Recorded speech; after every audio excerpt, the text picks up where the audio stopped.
بس عايز اقول ان احنا ان شاء الله هنرجع برنامج قال الفيلسوف.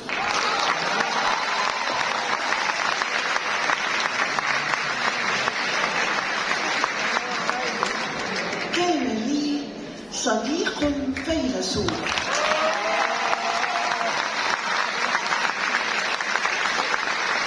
وأقوال الحكماء شهود. جئت إليه وسلمت عليه فرد السلام بأحسن منه، وقلت له: فيلسوف، ماذا تقول في من يقول الحب حرام؟